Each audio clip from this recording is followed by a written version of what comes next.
পাঠটো পঢ়াবলৈ বহিছো এই পাঠটো তোমালোকৰ BESC 133 যত curriculum teaching learning and assessment তাতে তুমি পাবা পেজ নাম্বাৰ 1172 উলিয়াই লোৱা টিচাৰ এণ্ড টিচিং দুইটা ওতপ্ৰোতভাৱে জড়িত টিচাৰ এজন নহলে ক্লাছৰুমত কেতিয়াও টিচিং সম্ভৱপৰ নহয় কিন্তু টিচাৰটো জানিবৰ বাবে টিচাৰসকলক আমি কেনেকৈ জানিম তেওঁলোকৰ কেৰেক্টাৰসমূহ কি কি আৰু তেওঁলোকে কি কি বৈশিষ্ট্য বা গুণ লৈ পেলাই ক্লাছৰুম এটা ট্ৰানজেকচন কৰে তাৰ বিষয়ে জানিব হলে এই পাঠটো তোমালোকে মনোযোগ দি শুনিব লাগিব আৰু এই পাঠতে তোমালোকে গম পাবা এজন শিক্ষক এনে শিক্ষক নামত হ'ব নোৱাৰে তেওঁ কিছুমান গুণ থাকিব লাগিব তেওঁৰ কিছুমান বৈশিষ্ট্য থাকিব লাগিব যাতে তেওঁৰ কিছুমান কৌশল প্ৰয়োগ কৰি গোটেই পাঠটো ক্লাছৰুমত তেওঁ আগুৱাই নিব পাৰে ইয়াতে তুমি প্ৰথমতে ইউনিট 1ত পাবা টিচিং ইনষ্ট্ৰাকচন আৰু ট্ৰেইনিং কাক বোলে যে শিক্ষক এজনে শিক্ষাৰ প্ৰদান কৰোতে কেনে ধৰণৰ নিৰ্দেশনাই দি আগবাঢ়ি যায় আকৌ সেই নিৰ্দেশনাখিনি তেওঁ এনে দিব পাৰেনে সেই নিৰ্দেশনাখিনি তেওঁ ট্ৰেইনিঙৰ মাধ্যমেদি আগুৱাই নিব লাগে দ্বিতীয়তে পাবা তুমি টিচাৰৰ কেৰেক্টাৰিষ্টিক্স বৈশিষ্ট্যসমূহ তাতে তেওঁলোকে কি হ'ব লাগিব মাষ্টাৰ হ'ব লাগিব কন্টেন্টত এটা বিষয়বস্তু আগবাঢ়ি নিয়তে সিদ্ধহস্ত হ'ব লাগিব তাৰপিছত তেওঁৰ জ্ঞান থাকিব লাগিব বিভিন্ন ধৰণৰ পাঠ্যক্ৰমৰ মাজত তেওঁ জ্ঞানবিলাক জানিব লাগিব তো জ্ঞানৰ মাজেদি শৈক্ষিক আমি যি লক্ষ্য আৰু উদ্দেশ্য আছে তাত উপনীত হ'ব পৰা এজন ব্যক্তি হ'ব লাগিব গতিকে এনেকুৱা বিভিন্ন ধৰণৰ কৌশলসমূহ আমি পাম এজন শিক্ষকে যে শিক্ষা প্ৰদানত কেনে ধৰণৰ কৌশল তেওঁ প্ৰয়োগ কৰিব পাৰে আকৌ পাবা যে তেওঁ সেই শিক্ষাখিনি কৌশলখিনি প্ৰয়োগ কৰোতে তেওঁৰ কম্পিটেন্সি আছে নে নাই দক্ষতা আছে নে নাই সেইখিনিও জানিব পাৰিবা আকৌ লগতে তুমি জানিব পাৰিবা যে শিক্ষক এজনে ক্লাছৰুমটোতে হওক বা বিদ্যালয়তে হওক বিভিন্ন ধৰণৰ ভূমিকা পালন কৰে বিভিন্ন ধৰণৰ ভূমিকা যেনেকুৱা তেওঁ পৰিকল্পনা কৰিব পাৰে তেওঁ কি কৰিব পাৰে নিৰ্দেশনাসমূহ কেনেকৈ দিব পাৰে তাৰ ওপৰত তেওঁ মেনেজ কৰিব পাৰে বা তেওঁ কাৰিকুলাম বা পাঠ্যক্ৰমখিনি কেনে ধৰণে কিমান দিনত তেওঁ ট্ৰানজেক্ট কৰিব ল'ৰা ছোৱালীৰ মাজলৈ উলিয়াই নিব এইটোৰ বিষয়েও তেওঁ মাষ্টাৰ হ'ব লাগিব গতিকে তেওঁ এটা পজিটিভ এটা মানে তোমাৰ সমৰ্থক এটা ভাৱধাৰা সৃষ্টি কৰিব লাগিব যাতে আমাৰ উঠি অহা প্ৰজন্মই শিক্ষকজনক আঁকোৱালি লৈ পেলাই তেওঁৰ পৰা জ্ঞানখিনি আহৰণ কৰি একোজন নাগৰিক হিচাপে থিয় দিব পাৰে সমাজত এইখিনি কথাই এই অধ্যায়টোত আছে এতিয়া শিক্ষক আৰু শিক্ষাদান বুলিলে কি বুজা শিক্ষকসকল হৈছে প্ৰথমতে তোমালোকে ভাবা সবেই শিক্ষক হ'ব নোৱাৰে শিক্ষকসকল হৈছে এনে ব্যক্তি যাৰ শিক্ষাদান আৰু শিকাৰ সমস্যা বুজিবলৈ জ্ঞানৰ বিস্তৃত ধৰণৰ প্ৰণালী আছে তেওঁলোক কিন্তু বিশেষজ্ঞ যাৰ শিক্ষা আৰু শিকাৰ বিভিন্ন জ্ঞানৰ আধাৰৰ ওপৰত নিয়ন্ত্ৰণ থাকে আৰু তেওঁলোকৰ শ্ৰেণীকোঠাৰ নিৰ্দেশনাৰ বিজ্ঞান আৰু কলা নিৰ্দেশনাৰ বাবে এই জ্ঞান ব্যৱহাৰ কৰে কাৰণ তেওঁ জানে teaching is a science as well as art তাত্ত্বিক জ্ঞানৰ পৰা তেওঁলোকে শিক্ষাৰ ভেটি পাঠ্যক্ৰম নিৰ্ণয় কৰে যেনে দৰ্শন সমাজ বিজ্ঞান আৰু মনোবিজ্ঞানৰ প্ৰাসংগিকতাৰ ওপৰতো তেওঁলোকৰ জ্ঞান থাকিব লাগিব তেওঁলোকৰ যিখিনি থিওৰিটিকেল নলেজ আছে সেইখিনিৰ লগত তেওঁ ছচিয়লজিৰ নলেজ ল'ব লাগিল তেওঁ সাইকোলজিৰ নলেজ ল'ব তেওঁ ফিলচফিৰ নলেজ ল'ব লাগিব কাৰণ সমাজ এখন পৰিচালিত হয় শিক্ষিত ব্যক্তিসকলৰ পৰা আৰু সমাজত আমি কি পাওঁ বিভিন্ন ধৰণৰ আমি ল'ৰা ছোৱালী পাওঁ সেই ল'ৰা ছোৱালীখিনিক আমি জানিবলৈ হ'লে তেওঁ সেই বিষয়ত জ্ঞান জানিব লাগিব মনোবৈজ্ঞানিক দিশৰ পৰা যদি চাওঁ শিক্ষক এজনে কি জানিব লাগিব শিশুসকলৰ বা ল'ৰা ছোৱালীসকলৰ মনটো কেনেধৰণে বিকাশ কৰিব পাৰে এইটোৰ ওপৰত তেওঁৰ মনতটো কি চলি আছে সেইটোৰ ওপৰত তেওঁৰ প্ৰাসংগিকতা থাকিব লাগিব ইনষ্ট্ৰাকচন বিলাক তেওঁ জানিব লাগিব কাৰণ ইনষ্ট্ৰাকচন বিলাকৰ সৈতে সম্পৰ্কিত ব্যৱহাৰিক দিশবোৰৰ ক্ষেত্ৰত শ্ৰেণীকোঠা ব্যৱস্থাপনা কাৰ্যকৰী শিক্ষাদান আৰু মূল্যাংকনৰ দৰে শিক্ষাৰ যিবিলাক নীতি আছে সেইবিলাক তেওঁ ভালদৰে জানিব লাগিব হোৱাট ইজ ইভলিউচন তেওঁ জানিব লাগিব what is the effective teaching সেইটো জানিব লাগিব what is the management of classroom সেইটো তেওঁ জানিব লাগিব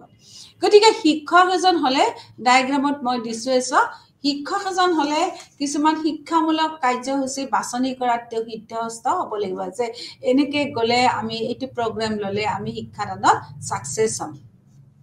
তেওঁ পৰিকল্পনা কৰিব লাগিব বাছনি কৰিলেই নহব এইটো কেনেকুৱা আগুৱাই নিব পাৰে তাৰ ওপৰত তেওঁ যথেষ্ট ধৰণৰ পৰিকল্পনা থাকিব লাগিব আকৌ কি কৰিব লাগিব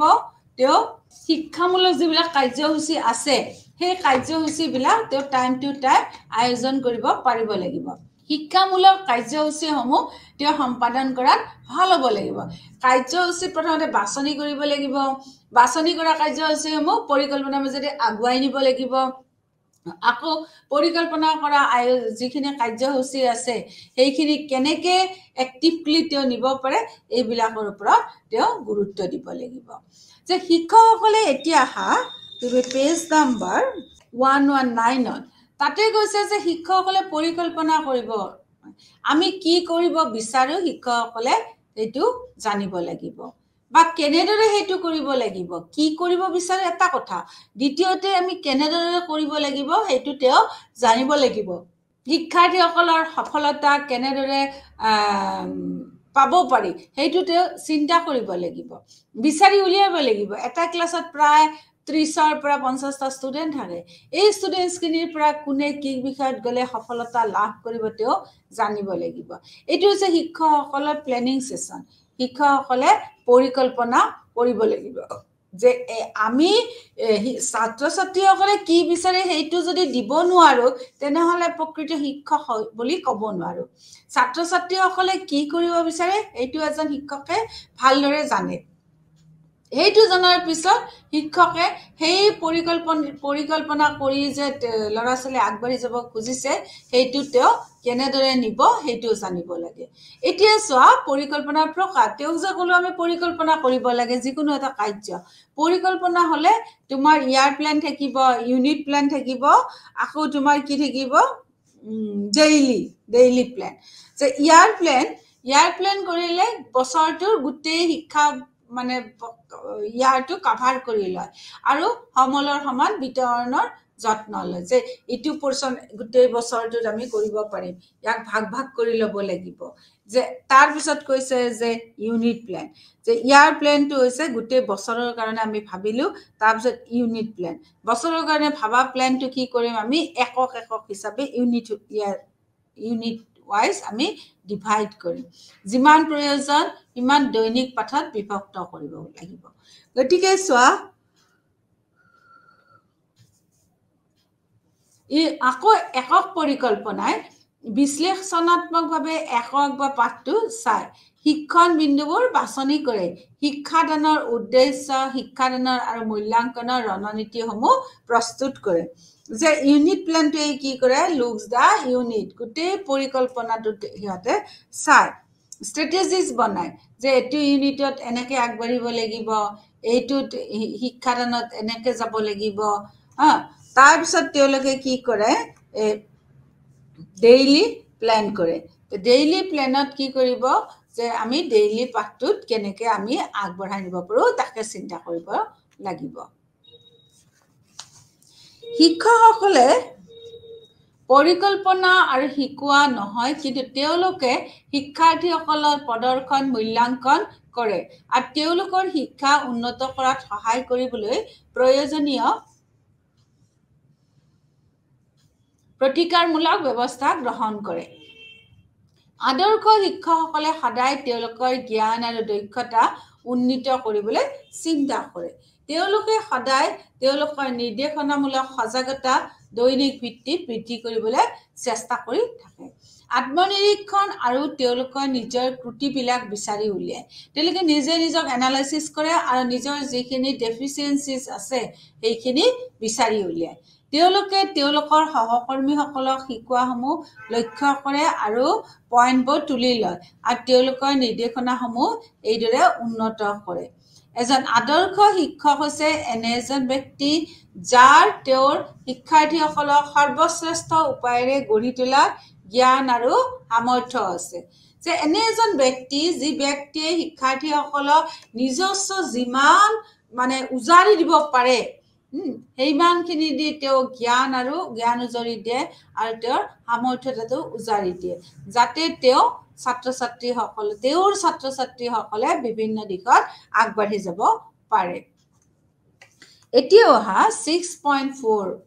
শিক্ষাদান, নিৰ্দেশনা আৰু প্ৰশিক্ষণৰ ধাৰণা। গতিকে আমি গম পালো শিক্ষকসকল কোন? শিক্ষকসকল হ'ল সেই ব্যক্তি যিয়ে বিদ্যালয়ত শিক্ষা প্ৰদান কৰে। ছাত্ৰে এইটো এটা উত্তৰ যে তেওঁলোকে বিদ্যালয়ত শিক্ষা প্ৰদান কৰে। যিয়ে নহওক আমি কিন্তু শিক্ষকসকলক আমাৰ জীৱনটোত বিভিন্ন ধৰণৰ কাৰ্যৰ লগত জড়িত হৈ থকা লোকজনকো বুজিম। শিক্ষাদানৰ বাবে দীঘলীয়া সময়ৰ প্ৰশিক্ষণ আৰু পেছাদাৰী আচৰণবিধি অনুসৰণ কৰাৰ প্ৰয়োজন। শিক্ষকে আনক শিকাব, প্ৰশিক্ষণ দিব বা নিৰ্দেশ দিব। শিক্ষাদান হৈছে এনে এজন ব্যক্তিৰ কাৰ্যকলাপ যি বিকাশৰ সকলো দিশতে তেওঁলোকৰ সম্পূৰ্ণ সম্ভাৱনা প্ৰাপ্ত কৰাত আনক সহায় কৰিবলৈ চেষ্টা কৰি আছে। শিক্ষকে ইয়াৰ ফলস্বৰূপে তেওঁৰ শিক্ষাৰ্থীসকলে কিবা শিকিব বুলি উদ্দেশ্যেৰে যিকোনো কাৰ্যকলাপ কৰে। শিক্ষাদান ইণ্টাৰনেট বা টিভি চেনেল ব্যৱহাৰ কৰি কিতাপ, চলচ্চিত্ৰ, অনলাইন শ্ৰেণীৰ পৰা মুখামুখি নিৰ্দেশনা বা পৰোক্ষভাৱে সম্পৰ্কিত। শিক্ষণ হৈছে আলোচনাৰ নেতৃত্ব দি শিকাত সহায় কৰে, মুক্ত প্ৰশ্ন সোধাত সহায় কৰে আৰু ল'ৰা-ছোৱালীক সক্ৰিয় অংশগ্ৰহণৰ দ্বাৰা জ্ঞান আহৰণ কৰাত সহায় কৰে। গতিকে শিক্ষকৰ প্ৰয়োজনীয়তা এজন মানুহৰ জীৱনত যথেষ্ট থাকে। তাৰপিছত আহা তোমাৰ ইনষ্ট্ৰাকশ্যননো কি, নিৰ্দেশনানো কি? যে শিক্ষকে শিক্ষা প্ৰদান কৰে, তাৰ কাৰণে শিক্ষকজনে বিভিন্ন ধৰণৰ প্ৰশ্ন কৰিব পাৰে ক্লাছৰুমটোত, আৰু বিভিন্ন ধৰণৰ প্ৰশ্ন কৰা যিটো শিক্ষা পদ্ধতিত বিভিন্ন ধৰণৰ উদাহৰণ দিয়া হয়। আৰু যেতিয়াই এজন ছাত্ৰক উত্তৰ দিব কয়, পঢ়ালো বিভিন্ন ধৰণৰ নিৰ্দেশনাৰে, বিভিন্ন ধৰণৰ উদাহৰণেৰে বুজাই শেষ কৰাৰ পিছত, পাঠটো শেষ কৰাৰ পিছত এজন ছাত্ৰৰ নাম মাতি যেতিয়া আমি উত্তৰ দিব কওঁ, তেতিয়া শিক্ষকজনৰ সেই প্ৰক্ৰিয়াটোক কি বুলি ক'ব? নিৰ্দেশনা প্ৰক্ৰিয়া বুলি কয়। যে এইটো এটা এনে উপায় কিয়নো শিক্ষকে কিবা এটা কৰাৰ প্ৰক্ৰিয়া প্ৰদান কৰে। যদি শিক্ষকে শ্ৰেণী এটাত সমস্যা সমাধান কৰাৰ কাম এটা সম্পূৰ্ণ কৰিবলৈ ধাপে ধাপে নিৰ্দেশনা প্ৰদান কৰে, তেনেহ'লে এইটো হ'ব নিৰ্দেশনাত অন্তৰ্ভুক্ত থাকিব শিক্ষাদান আৰু ব্যৱস্থাপনা, যি নিৰ্দেশনাৰ এক উদাহৰণ। শিক্ষাৰ্থীৰ মৰমৰ আচৰণসমূহ তেওঁ চিনাক্ত কৰি ল'ব লাগিব, বিপদগামী আচৰণসমূহ নিয়ন্ত্ৰণ কৰিব লাগিব, শিক্ষাদানৰ সৈতে হোৱা শিক্ষাৰ্থীৰ প্ৰয়োজনীয়তাসমূহ চিনাক্ত কৰিব লাগিব ইত্যাদি শিকোৱাৰ সময়ত অব্যৱস্থা প্ৰক্ৰিয়াৰ অংশ হয়। কাৰ্যকৰী নিৰ্দেশনাত ব্যৱস্থাপনা কৌশল আৰু শিক্ষণ পদ্ধতি দুয়োটাৰে এক দক্ষ ব্যৱহাৰৰ অন্তৰ্ভুক্ত থাকে। এইখিনি হৈছে নিৰ্দেশনাত্মক। নিৰ্দেশনা এটা দিয়াৰ পিছত শিক্ষকৰ নেক্সট কৰ্তব্যটো হ'ল প্ৰশিক্ষণ। প্ৰশিক্ষণক এক তত্ত্বগত প্ৰকৃতিৰ সলনি ব্যৱহাৰিক কৰা কাৰ্যসমূহক বুজায়।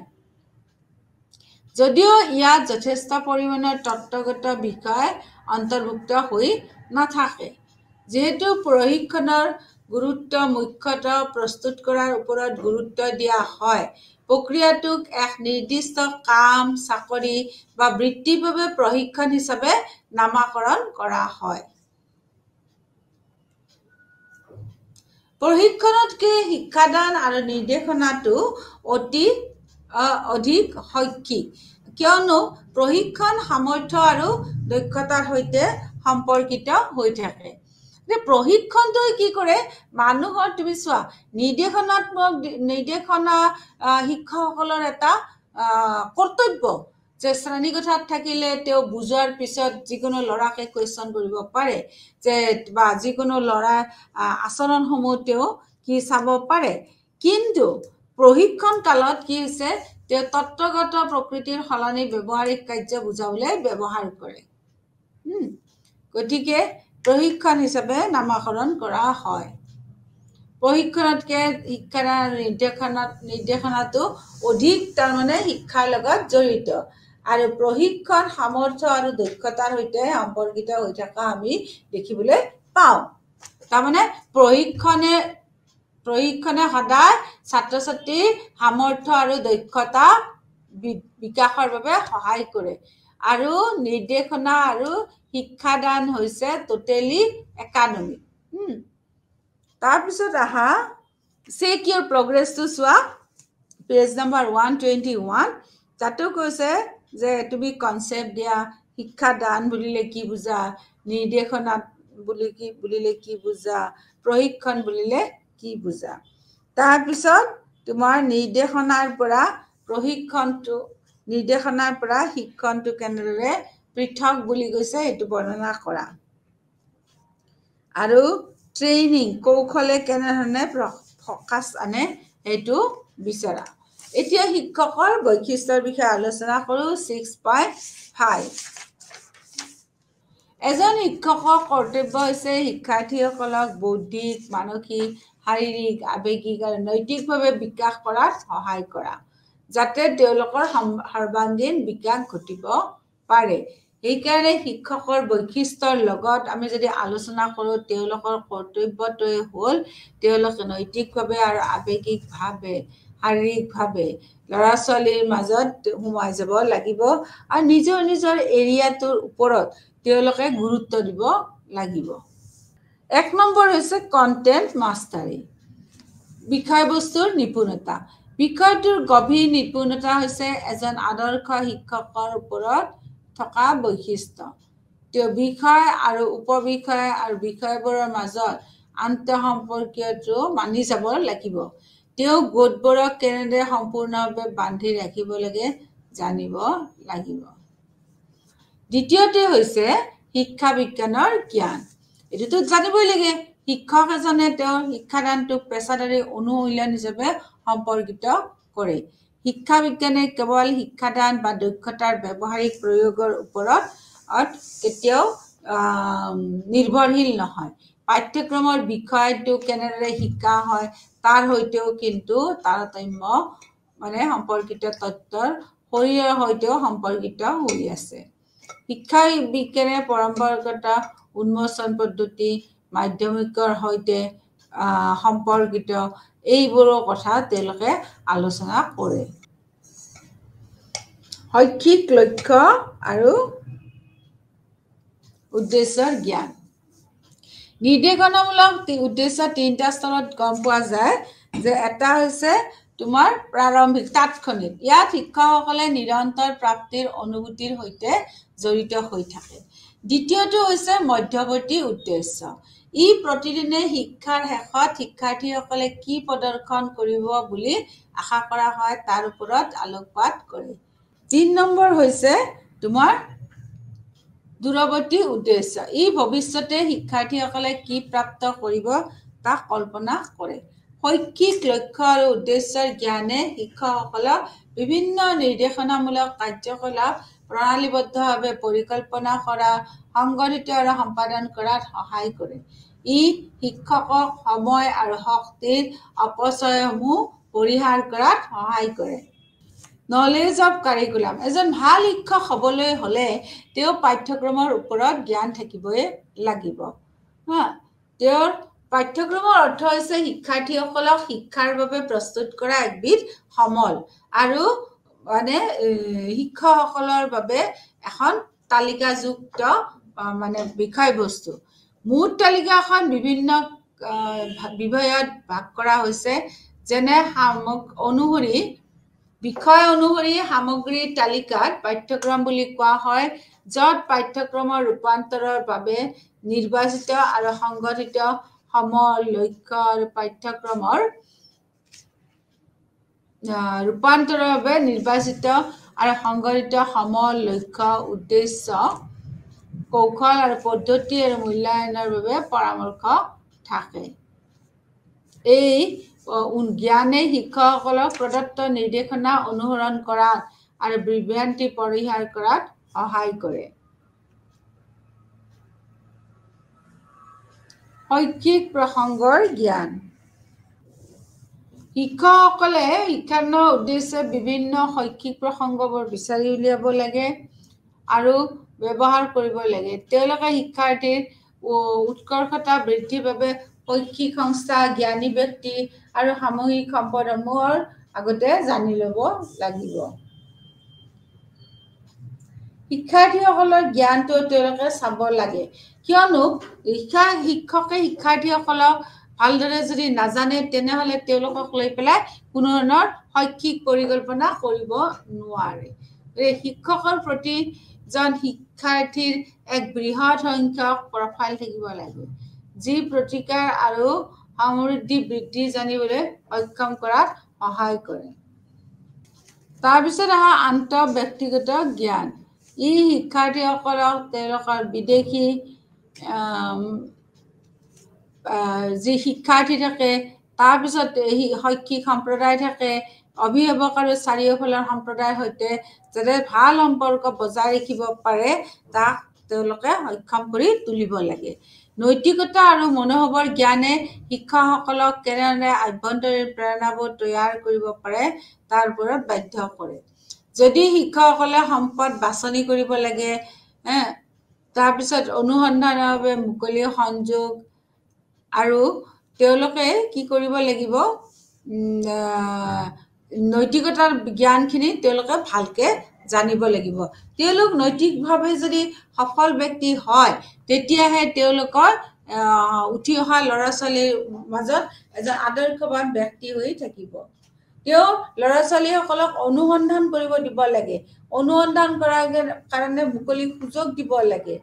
আৰু তেওঁলোকৰ জীৱনৰ অভিজ্ঞতা আৰু বিদ্যালয়ৰ অভিজ্ঞতাৰ সৈতে সম্পৰ্ক স্থাপন কৰিব লাগে ষ্টুডেণ্টছ হৈ আহিলে নহ'ব ষ্টুডেণ্টে এনেকুৱা মনোভাৱ লৈ আহিব লাগিব মই ইয়াত যি শিকিছোঁ গৈ পেলাই মই মোৰ পৰিয়ালত মাৰ লগত বিশেষকৈ এই বিষয়টো আলোচনা কৰিম তেতিয়া তেওঁলোকে যেতিয়া আন্তঃব্যক্তিগত জ্ঞানসমূহ শৈক্ষিক প্ৰসংগিক জ্ঞানসমূহ জানিব তেতিয়া শিক্ষকজনে কি হ'ব ল'ৰা ছোৱালীৰ মাজত সোমাই যাব পাৰিব আৰু ল'ৰা ছোৱালীৰ মাজত যেতিয়া সোমাই যাব তেওঁ অট'মেটিক কি হ'ব মডেল টিচাৰ হ'ব মডেল টিচাৰ হৈ পেলাই তেওঁলোকে কি কৰিব শিক্ষকসকলৰ তেওঁলোকৰ প্ৰেৰণাদায়ক ব্যক্তি হিচাপে গঢ় ল'ব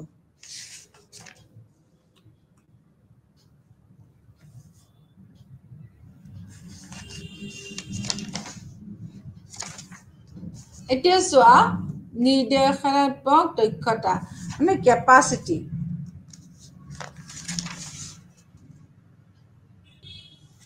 পূৰ্ব নিৰ্দেশনাত্মক দক্ষতা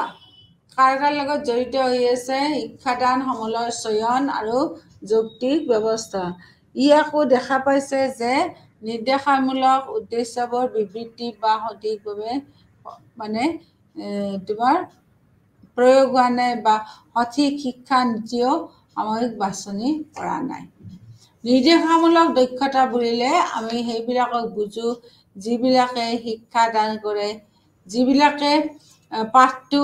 ব্যাখ্যা আৰু দৃষ্টান্ত কৰিব পাৰে যিসকলে পাঠটোক আৰু শক্তিশালীকৰণ কৰিব পাৰে যিসকলে পাঠটোৰ ওপৰত বিভিন্ন ধৰণৰ প্ৰশ্ন কৰিব পাৰে নাজনাবিলাকৰ বিষয়ে অনুসন্ধান কৰিব পাৰে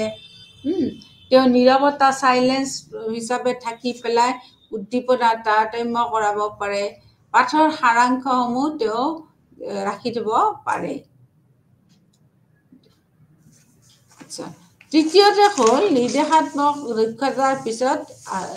হ'ল মূল্যায়ন প্ৰতিকাৰমূলক ব্যৱস্থা পৰিকল্পনা কৰা ঘৰৰ কাম দিয়া হয় আৰু সেই ঘৰৰ কামতে তেওঁলোকে এইবিলাক কাম কৰিব পাৰে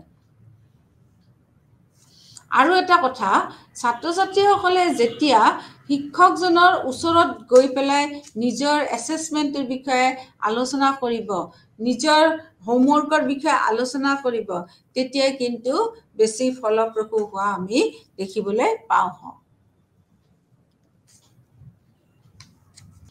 শিকোৱা দক্ষতা বুলি ক'লে আমি যেতিয়া ছাত্ৰ ছাত্ৰীসকলে শিকায় তেওঁলোকে সদায় তেওঁলোকৰ শিকোৱা লক্ষ্যবিলাক মনত ৰাখে তেওঁলোকে লক্ষ্য প্ৰাপ্তি কৰাৰ বাবে এক উপায় সমাপ্তি বিশ্লেষণ প্ৰক্ৰিয়া অনুসৰণ কৰে তেওঁলোকে লক্ষ্যবোৰক দক্ষতাসমূহক ভাগ কৰে যে উদাহৰণস্বৰূপে যিজন ছাৰে ইংৰাজী শিকায় ইংৰাজী শিকাওঁতে তেওঁ ভাবে যে মই এইখিনি ল'ৰা ছোৱালীক ইংৰাজীত বুৎপত্তি আনিব লাগিব দক্ষতা আনিব লাগিব গতিকে তেওঁ ইংৰাজী শিকাব ল'লে তেওঁ দক্ষতাখিনি কি কৰে ভাগ কৰে যে প্ৰথমতে তেওঁ স্কিলবিলাক কি কৰিব ৰিডিং দিব ৰাইটিং দিব স্পিকিং দিব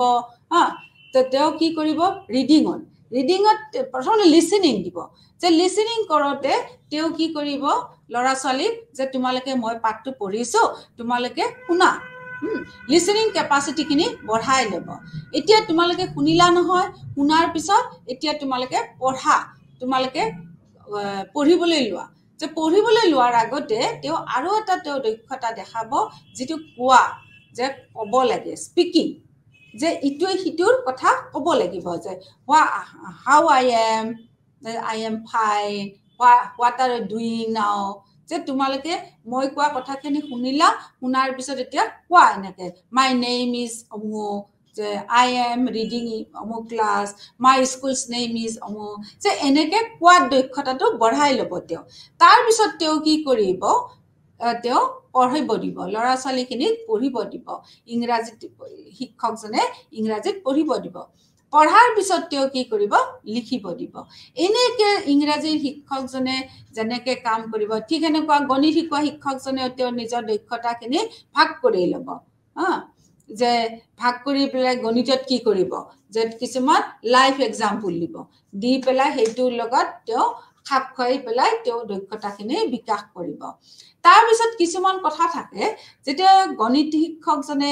গণিতৰ কথাখিনি কৰিব যাব তেতিয়া কিন্তু কথিত শব্দবিলাক চিনাক্ত কৰিবলৈ দিব যে আমি যে ঘৰত কিছুমান শব্দ কওঁ সেই শব্দটোৱে আচলতে ইয়াতে এইটো শব্দ তেওঁলোকে বুজি পাব লাগিব অজ্ঞাত শব্দ আৰু বাক্যাংশ তেওঁ অনুমান কৰিব লাগিব যে এই শব্দটো আমি আমাৰ ঘৰুৱা টান কিন্তু আহি পেলাই ক্লাছৰুমত ব্যৱহৃত হৈছে গতিকে এই শব্দটো আমি কি ধৰণে নিব পাৰো এইটো তেওঁলোকে চিনাক্ত কৰিব লাগিব আক্ষৰিক আৰু অন্তৰ্নিহিত শব্দৰ মাজত পাৰ্থক্য থাকিব লাগিব প্ৰাসংগিক কথাবিলাক তেওঁ বুজাব পৰা কেপাচিটি থাকিব লাগিব যে এইটো লেসনত এইটো ধৰণৰ তোমাৰ কি আছে ৰেলিভেন্ট টপিক আছে গতিকে এইটো তেওঁ জানিব লাগিব অপ্ৰাসংগিক কিছুমান শব্দ আছে সেইবিলাক তেওঁ কি কৰিব লাগিব পুনৰ ব্যৱহাৰ কৰিব লাগিব যাতে ল'ৰা ছোৱালীবিলাকে গম পায় এতিয়া দক্ষতাবিলাক যেতিয়া আমি চাওঁ তোমাৰ টিচিং স্কিল বিলাক যেতিয়া আমি চাম তেতিয়া হলে কি হ'ব মুখ্য দক্ষতাবিলাক কি হৈছে সমলৰ জ্ঞান থাকিব লাগিব তেওঁ যিখিনি পঢ়াব তাৰে জ্ঞান থাকিব লাগিব বিষয়বস্তু বিলাক বিশ্লেষণ কৰাৰ সামৰ্থ্য থাকিব লাগিব সমলৰ অনুক্ৰমত দক্ষতা স্পষ্ট শৰ্তাৱলীত নিৰ্দেশাত্মক যিবিলাক উদ্দেশ্য থাকে সেই উদ্দেশ্যসমূহ বৰ্ণনা কৰাৰ সামৰ্থ্য থাকিব লাগিব প্ৰয়োজনীয় শক্তিশালীকৰণ থাকিব লাগিব প্ৰদান কৰা স্পষ্টতাৰ সৈতে সাৱলীলভাৱে যোগাযোগ কৰাৰ সামৰ্থ্য থাকিব লাগিব শিক্ষাৰ্থী প্ৰাপ্ত কৰাৰ সামৰ্থ্য থাকিব লাগিব অনলাইন শিক্ষণ মঞ্চ আদিত কাৰিকৰী দক্ষতা ব্যৱহাৰ কৰাৰ সামৰ্থ্য থাকিব লাগিব উদ্দেশ্যবোৰ আচৰণগত ৰূপত ৰাখি শিক্ষকে জনা বুজি পোৱা বিশ্বাস কৰা আদি শব্দবোৰ ব্যৱহাৰ কৰিব নালাগে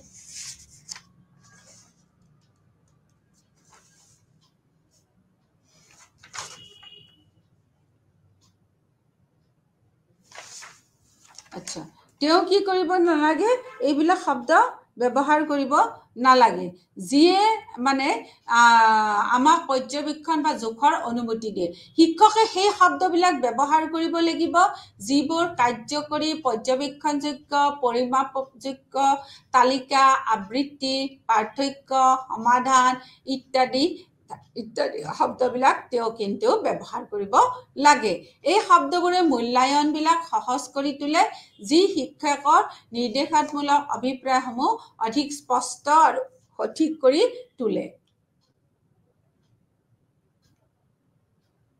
আমি যে ইয়াতে যে শিক্ষকৰ দক্ষতাখিনি ভাগ কৰিছিলো তোমাৰ পূৰ্ব নিৰ্দেশাত্মক দক্ষতাখিনি চোৱা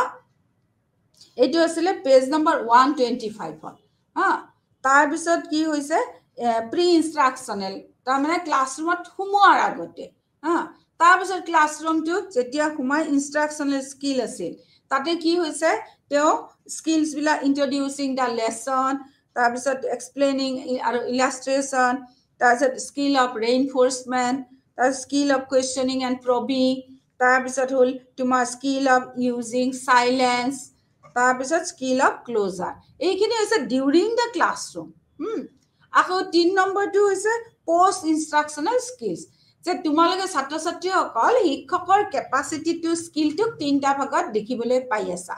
গতিকে প্ৰথমটো হৈছে প্ৰি ইনষ্ট্ৰাকচনেল মাজৰটো হৈছে ইনষ্ট্ৰাকচনেল আৰু শেষৰটো হৈছে পোষ্ট ইনষ্ট্ৰাকচনেল তাতে কি কৰিছো আমি মূল্যাঙ্কন কৰিছো প্ৰতিকাৰমূলক ব্যৱস্থা পৰিকল্পনা কৰিছো আৰু ঘৰত দিয়া কাম কৰিছো গতিকে এইটো পৰীক্ষাত আহিলে তোমালোকে লিখিবা যে টিচিং স্কিলৰ 3টা ভাগ আছে প্ৰি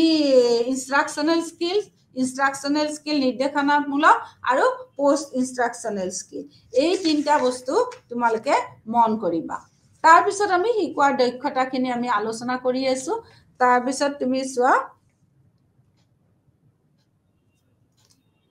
দক্ষতাখিনি আমি ব্যৱহাৰ কৰোতে কিছুমান শব্দ আমি ইউজ কৰিব নালাগে বুলি কৈছো যে কেনেকুৱা শব্দ ইউজ কৰিব নালাগে যে নো আন্ডাৰস্ট্যান্ড যে বুজি পালা জানা প্ৰশংসা বিলিভ এপ্ৰিচিয়েট এইখিনি ইউজ কৰিব নালাগে তেওঁ বৰং ইউজ কি কৰিব লাগিব আইডেন্টিফাই ডিফাৰেন্সিয়েট সলভ কম্পেয়াৰ কন্ট্ৰাষ্ট এইবিলাক শব্দ তেওঁ ইউজ কৰিব লাগে আৰু এইখিনিৰ কথা আছে 127 পেজ নাম্বাৰটো আছে তে এতিয়া তোমাৰ সিকিউৰ প্ৰগ্ৰেছত কৈছে সোৱা 1 নম্বৰ কম্পিটেন্সি দক্ষতা বুলিলে কি বুজা ওয়েট টাইম বুলিলে কি বুজা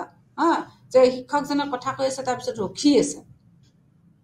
এটো যে শিক্ষকৰ ওয়েট টাইম কিয় যে পিছত কোৱা বাক্যটোৱে যাতে অধিক মনোযোগ আনিব পাৰে তাৰ কাৰণে তেওঁ অলপ সময় নীৰৱতা অৱলম্বন কৰে ক্লোজাৰ বুলি ক'লে আমি কি বুজো এইটো কথা name any two instructional skills যে দুটা পূৰ্ব নিৰ্দেশনাত্মক কৌশলৰ বিষয়ে লিখা এতিয়া চোৱা শিক্ষক এজনে যদি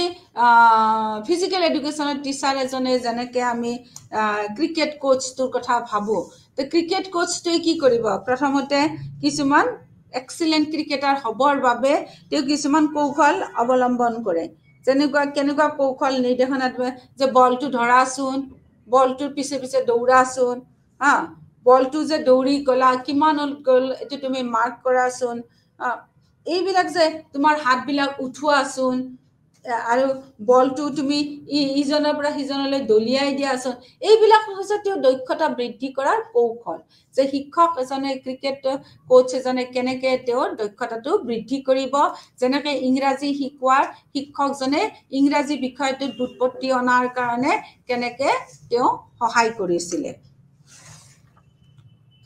এতিয়া চোৱা শিক্ষকসকলৰ বিভিন্ন ধৰণৰ ভূমিকা আছে 1 নম্বৰ ভূমিকাটো হৈছে নিৰ্দেশনাৰ বাবে পৰিকল্পনা আৰু সিদ্ধান্ত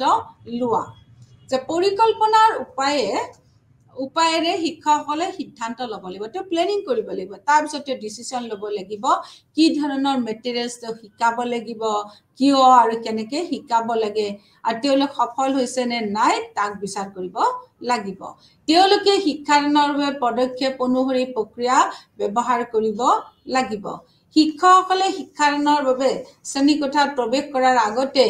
প্লেনিং কৰি ল'ব লাগে তেওঁলোকে গোটেই বছৰৰ কাৰণে ইয়াৰ প্লেন কৰিব লাগে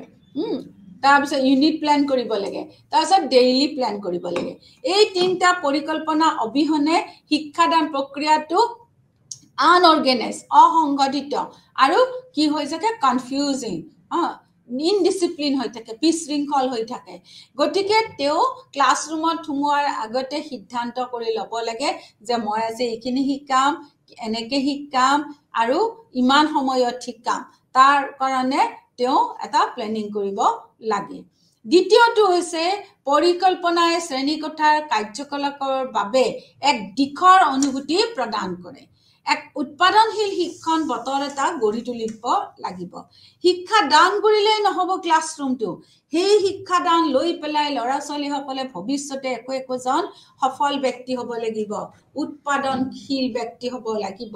তাৰ বাবে তেওঁ শিক্ষাৰ্থীসকলক কি কৰিব লাগে অনুপ্ৰাণিত কৰিব লাগে যে শিক্ষা কেৱল তেতিয়াহে হ'ব পাৰে যেতিয়া শ্ৰেণীকোঠাত বৌদ্ধিক বতৰ থাকে যে ইন্টেলেকচুৱেল ৱেডাৰ থাকে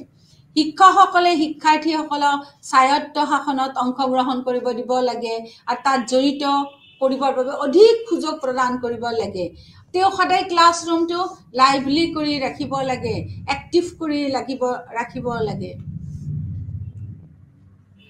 শিক্ষকে শিক্ষাৰ্থীসকলক তেওঁলোকৰ যেটো কনসেপ্ট হয় এই কনসেপ্টখিনি এক্সপ্ৰেছ কৰাৰ কাৰণে তেওঁ কিছুমান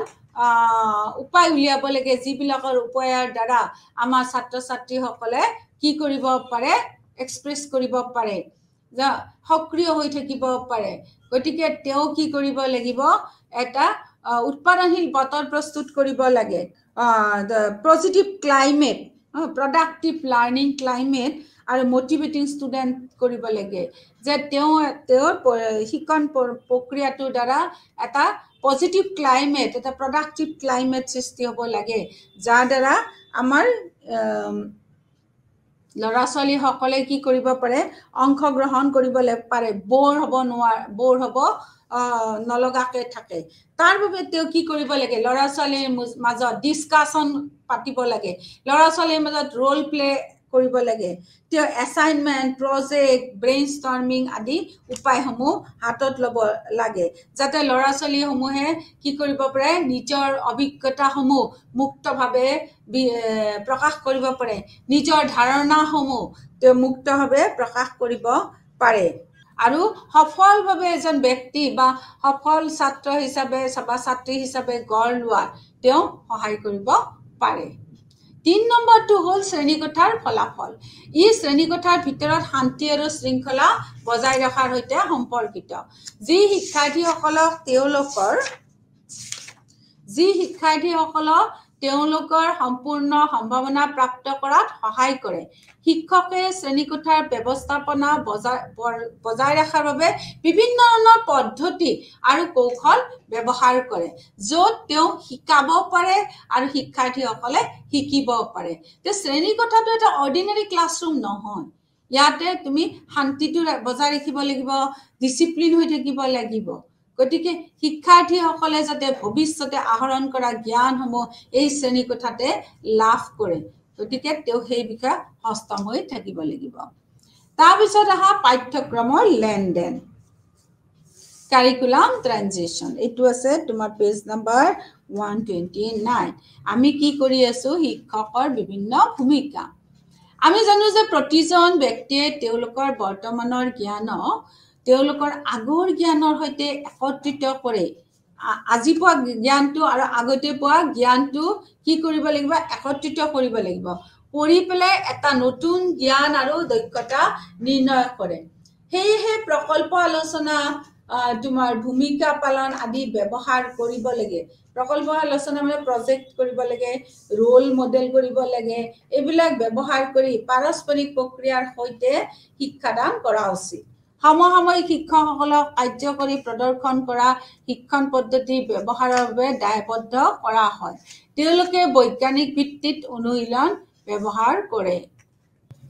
তেওঁলোকে ক্লাছৰুমত লেকচাৰ ডেমনষ্ট্ৰেচন এইবিলাক আগতে আছিল এইবিলাক তেওঁলোকে পৰিহাৰ কৰিব লাগিব তেওঁলোকে শিক্ষাদান প্ৰক্ৰিয়াটো য'ত হয় ইমান মৰমকৈ ইমান ভাল লগাকৈ মেচিয়ৰ্ড আৰু কেয়াৰিং এনভাইৰনমেণ্ট এটা তৈয়াৰ কৰি ল'ব লাগে যাতে আমাৰ শিকাৰুসকলে কি হ'ব পাৰে ক্ৰিটিকেল থিংকিং কৰিব পাৰে শিকাৰুসকলে যিকোনো কাম স্বাধীনভাৱে কৰিব পাৰে তাৰপিছত আহা পাঠ্যক্ৰমৰ লেনদেনৰ পিছত আছে তোমাৰ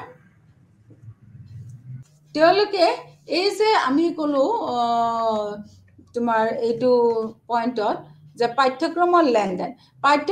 লেনদেনত তেওঁলোকে পূৰ্ব নিৰ্ধাৰিত উদ্দেশ্যবোৰ প্ৰাপ্ত কৰাৰ বাবে কাম কৰিবলৈ এক প্ৰতিপালন আৰু যত্নশীল পৰিৱেশ আৰু সক্ৰিয়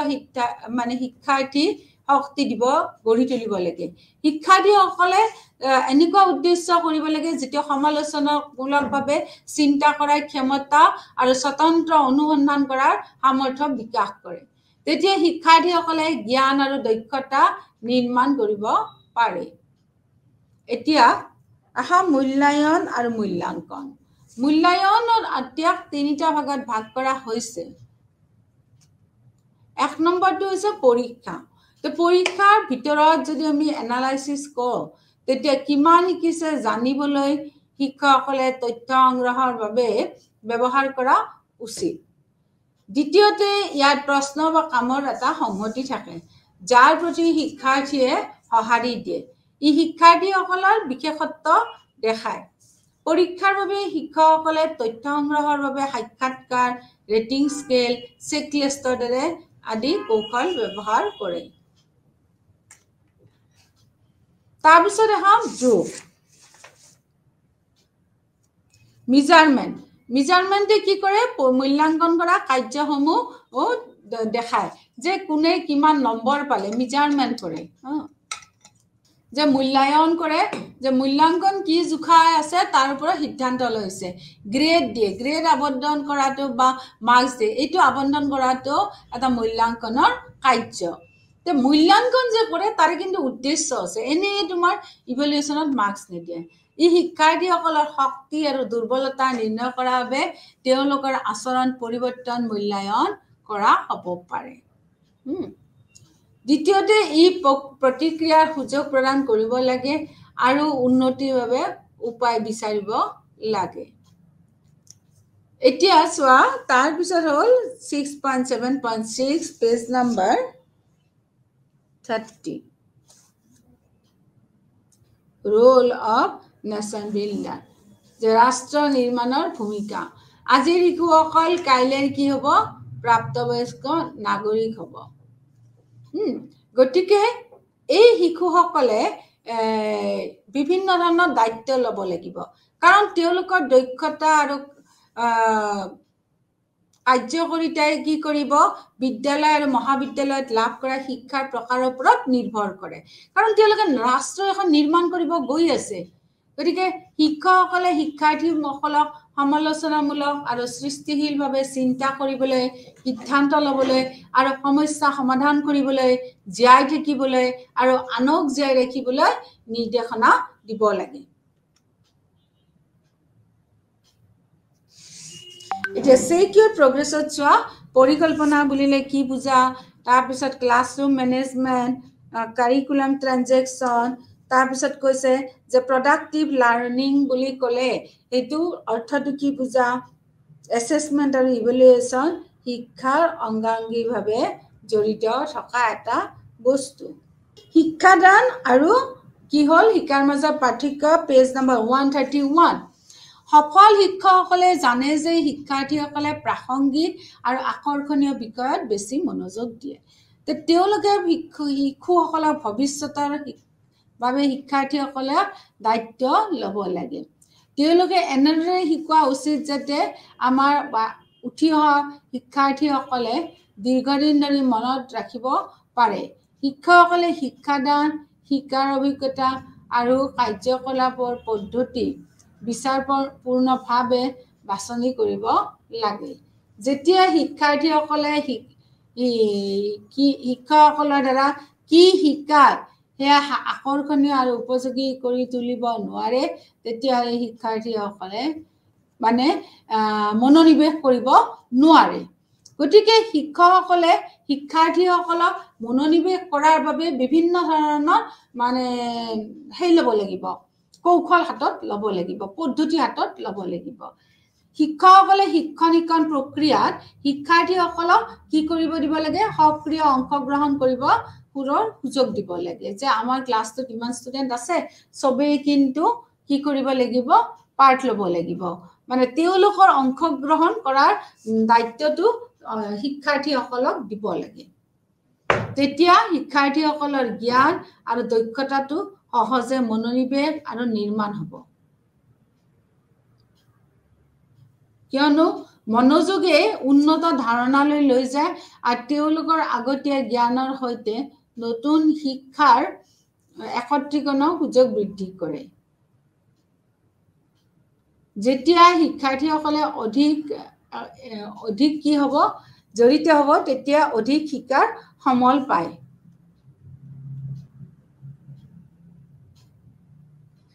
শিক্ষণ প্ৰক্ৰিয়াত আমনিটো দূৰ কৰিবলৈ শিক্ষকসকলে বিষয়বস্তুটোৰ প্ৰকৃতি আৰু শিক্ষণৰ উদ্দেশ্যবোৰ বাছনি কৰি চোৱা চিতা কৰিব লাগে শিক্ষাৰ্থীয়ে কেতিয়াও তোমাৰ কৌশল আৰু পদ্ধতি ব্যৱহাৰ নকৰাকৈ থাকিব নোৱাৰে তেওঁলোকে বিভিন্ন প্ৰকাৰৰ মাধ্যম ইউজ কৰে যেনে প্ৰিণ্ট মিডিয়া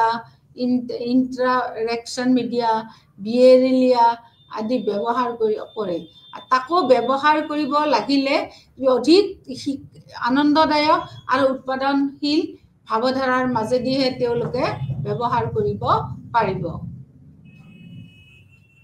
দ্বিতীয়তে শিক্ষাৰ্থীসকলৰ জ্ঞান আৰু দক্ষতা কেনেদৰে নিৰ্মাণ কৰা হয় তাৰ ওপৰত স্পষ্ট আৰু অন্তৰ্নিহিত লিংক ব্যৱহাৰ কৰিব লাগে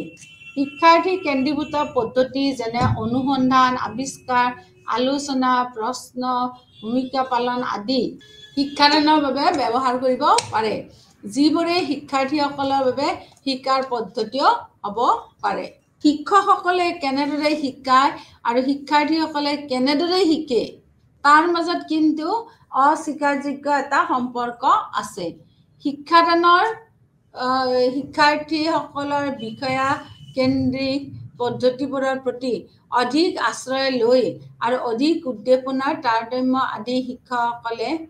শিক্ষকসকলে ভালদৰে শিকাত সহায় কৰিব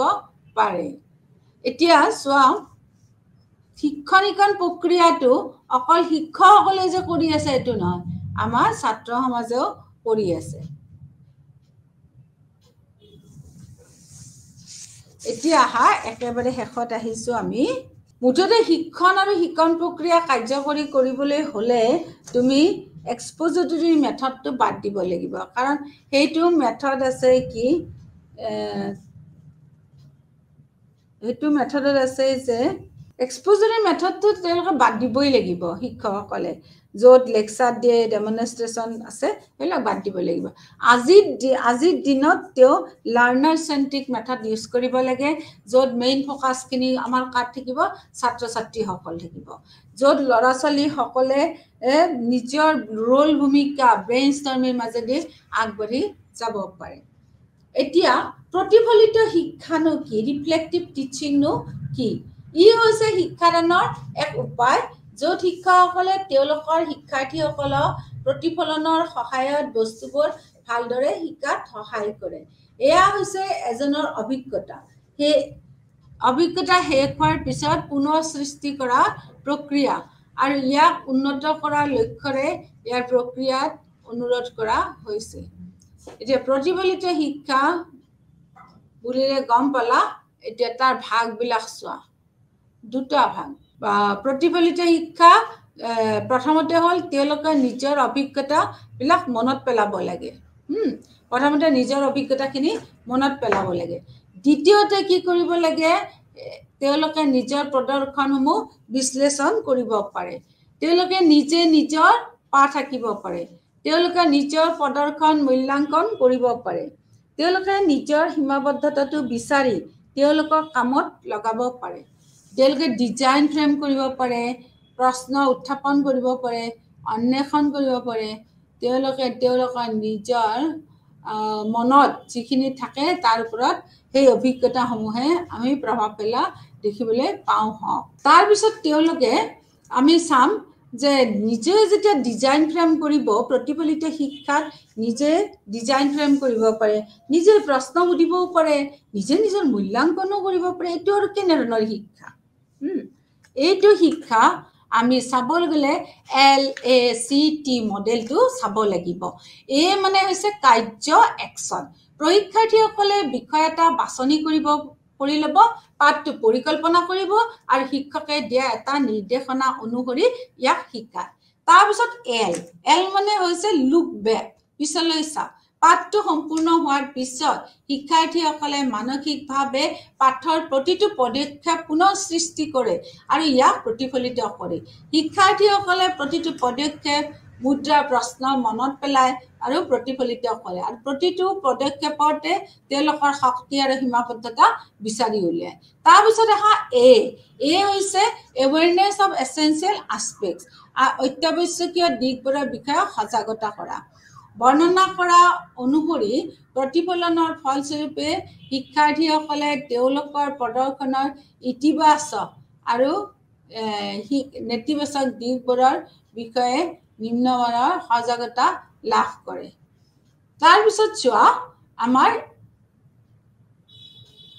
C কাৰ্যৰ বিকল্প উপায় সৃষ্টি কৰা ক্ৰিয়েটিং এল্টাৰনেটিভ মেথডছ অফ একচন যেতিয়া প্ৰতিফলনৰ জৰিয়তে প্ৰাপ্ত অন্তৰ্দৃষ্টিৰ পোহৰত পৰীক্ষাৰ্থীসকলে তেওঁলোকৰ সীমাবদ্ধতা অতিৰিক্ত কৰাৰ বিভিন্ন উপায় চিন্তা কৰে তাৰপিছত আহিল T হৈছে ট্ৰায়েল পৰীক্ষণ নতুন কৌশল আৰু পদ্ধতি ব্যৱহাৰ কৰি পুনৰ নিৰ্মাণ কৰা হলে তেওঁলোকে আকৌ এবাৰ শিকায় পদ্ধতি মাষ্টাৰৰ নিৰ্দেশনাত পুনৰ নিৰ্মাণ আৰু পুনৰ শিক্ষাৰ এই প্ৰক্ৰিয়াটো অব্যাহত হৈ থাকে কেতিয়ালৈকে হৈ থাকিব যেতিয়ালৈকে অনুশীলন শিক্ষাদানত পৰ্যাপ্ত স্তৰৰ দক্ষতা প্ৰাপ্ত নকৰে এতিয়া এই যে ৰিফ্লেক্টিভ টিচিং আমি যেটো পাৰো ALACT এব্ৰিভিয়েচন খিনি পালো ইয়াৰ কিছুমান সুবিধাও আছে এক নম্বৰ সুবিধাটো মতে ই আমাক আবেগ আৰু ৰুটিনৰ স্তৰৰ পৰা আঁতৰি আনে যে এই ৰুটিনৰ স্তৰৰ পৰা আঁতৰি আনি আমি এটা অন্য স্তৰলৈ যেতিয়া যাওঁ তেতিয়া হলে এই শিক্ষাই আমাক যথেষ্ট সহায় দিয়ে কাৰণ এইটো হৈছে সমালোচনামূলক আৰু সৃষ্টিশীল মানে চিন্তাৰ দ্বাৰা কি হয় নিৰ্দেশিত হয় দ্বিতীয়তে ALCT আমাক শুনা বা দেখা কাৰ্যবোৰৰ ৰিহাৰ্সেল বা অনুসৰণ কৰাত সহায় কৰিব পাৰে যাৰ ফলত গভীৰ বুজাবুজি আৰু অধিক ধৰি ৰখা হয় গতিকে ছাত্ৰ-ছাত্ৰীসকল সকলোতকৈ দৰকাৰী বস্তু হ'ল শিক্ষকৰ যে ৰিফ্লেক্টিভ টিচিং তেওঁ কৰিব পাৰিছে নে নাই যি শিক্ষকসকলে ৰিফ্লেক্টিভ টিচিং কৰি পেলাই আগবাঢ়ি গৈছে তেনে সেই শিক্ষকসকল হ'ল উপযুক্ত শিক্ষক তে তোমালোকে মনত ৰাখিবা তাৰ এব্ৰিভিয়েচন খিনি যে action looking back awareness of the essential aspects creating alternative ways of action আৰু ট্ৰায়েল ইয়াতে কৈ মই তোমালোকক সামৰিছো অহা সপ্তাহত নতুন এটা চেপ্টাৰ লৈ তোমালোকৰ মাজত আহিম হওক নমস্কাৰ